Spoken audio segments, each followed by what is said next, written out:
अवधूत चिंतन श्री गुरुदेव दत्त श्री स्वामी समर्थ. तुम्ही कधी ऐकलं आहे का? काही लोक चांदीचा चमचा घेऊन जन्माला येतात. याचा अर्थ काय? जन्मापासून त्यांना धन, संपत्ती, ऐश्वर्य आणि सर्व सुख मिळतात. पण हे नेमकं कशामुळे घडतं? फक्त नशीब आहे की यामागे काही आध्यात्मिक आणि ज्योतिषशास्त्रीय रहस्य आहेत? चला तर मग आज आपण याच प्रश्नाचं उत्तर शोधणार आहोत आणि पाहणार आहोत कोणत्या व्यक्तींना जन्मापासूनच हे भाग्य लाभतं आणि यामागे काय कारणं असतात. चला तर सुरू करूया. चांदीचा चमचा घेऊन जन्माला येणं म्हणजे नेमकं काय? तर चांदीचा चमचा घेऊन जन्माला येणं ही एक लोकप्रिय अशी म्हण आहे. याचा अर्थ असा की ज्या व्यक्तीला जन्मापासूनच सर्व सुखसोयी, धनसंपत्ती आणि ऐश्वर्य मिळतं, त्याला कोणतीही आर्थिक चिंता नसते. अशा व्यक्तींना जन्म घेताच फार संघर्ष करावा लागत नाही. पण खरंच असं काही असतं का की काही लोक जन्मापासूनच इतके भाग्यवान असतात? होय, आपल्या शास्त्रांमध्ये आणि ज्योतिषशास्त्रामध्ये याबद्दल अनेक गोष्टी सांगितल्या आहेत. जसं पूर्वजन्माची पुण्याई किंवा कर्मफळ. आपल्या हिंदू धर्मामध्ये कर्म आणि पुनर्जन्मावर खूप विश्वास ठेवला जातो. असं मानलं जातं की आपण या जन्मामध्ये जे काही अनुभवतो ते आपल्या पूर्वजन्मातील कर्माचं फळ असतं. ज्या व्यक्तींनी त्याच्या मागील जन्मात खूप चांगली कर्म केली असतील, दानधर्म केला असेल, इतरांना मदत केली असेल, तेच या जन्मामध्ये धनवान आणि सुखी कुटुंबामध्ये जन्माला येतात. त्यांची पुण्याई इतकी मोठी असते की त्यांना जन्मापासूनच समृद्धीचा वारसा मिळतो. हीच लोक खऱ्या अर्थानं चांदीचा चमचा घेऊन जन्माला येतात असं म्हणतात. शिवाय ज्योतिषशास्त्रानुसार आपल्या कुंडलीतील काही विशिष्ट ग्रहस्थिती आणि योग आल्यावर व्यक्तीला जन्मापासूनच धनवान होण्याचं भाग्य मिळतं. जसं जर कुंडलीमध्ये गुरु आणि शुक्र हे ग्रह शुभ स्थितीमध्ये असतील तर त्या व्यक्तीला ऐश्वर्य आणि धन देतात. हे दोन्ही ग्रह धन आणि समृद्धीचे कारक मानले जातात.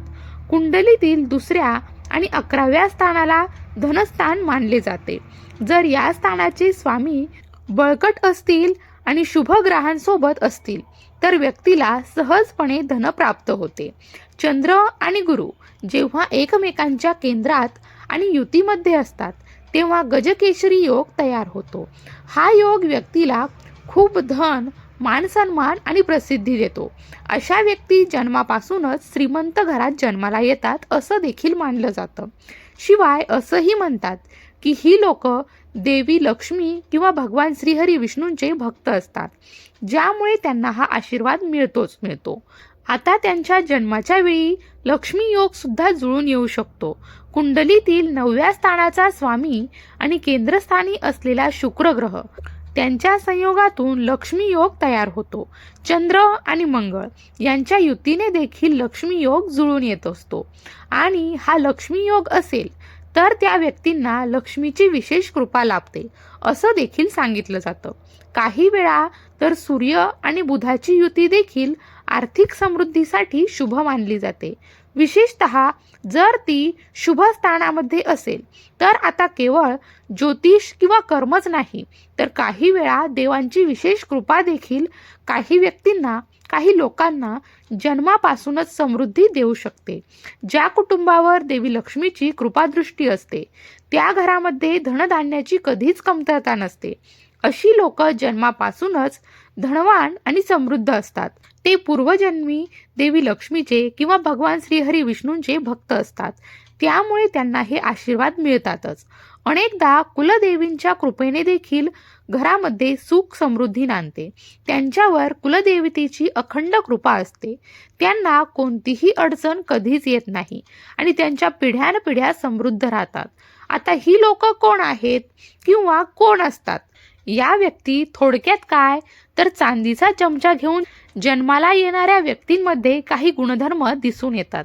जसं ही लोक कर्माला अध्यात्माची जोड देतात, लक्ष्मी देवीची शक्य तितकी सेवा करतात. ही सेवा पूजन, नामस्मरण, आराधना, उपासना, स्तोत्रांचं पठण इत्यादी असू शकते. शिवाय त्यांच्या कुंडलीमधील धनवृद्धीचे शुभयोग असतात. ज्यांच्यावर दैवी कृपा आणि गुरूंचा आशीर्वाद देखील असतो. अनेकदा अशा कुटुंबांमध्ये सकारात्मकता आणि दानधर्माची परंपरा असते, जे पिढ्यानपिढ्या समृद्धी टिकवून ठेवतात. तर मंडळी, हे खरं आहे की भौतिक समृद्धीमुळे जीवन सोपं होतं, पण खरी समृद्धी ती असते जी आत्मिक आणि आध्यात्मिक असते. फक्त पैशांनी भरलेला खिसा म्हणजे चांदीचा चमचा नव्हे, तर समाधानी मन, चांगले विचार आणि इतरांबद्दल आदर हे देखील आपल्या जीवनातील अमूल्य संपत्ती आहे.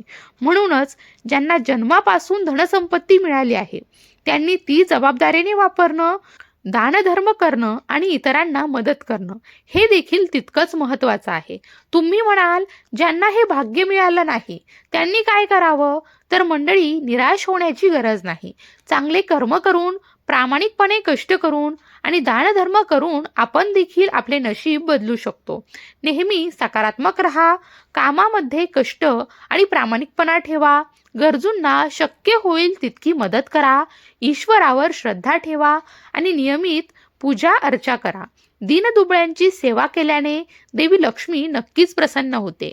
या गोष्टींचा अवलंब केला तर तुम्ही देखील तुमच्या आयुष्यामध्ये समृद्धी आणि आनंदाचा अनुभव नक्कीच घेऊ शकता. मग चांदीचा चमचा घेऊन जन्माला येणारी लोक तुमच्यापैकी सुद्धा आहेत का? कमेंट करून नक्की सांगा. भिवू नकोस, स्वामी सदैव पाठीशी आहेत.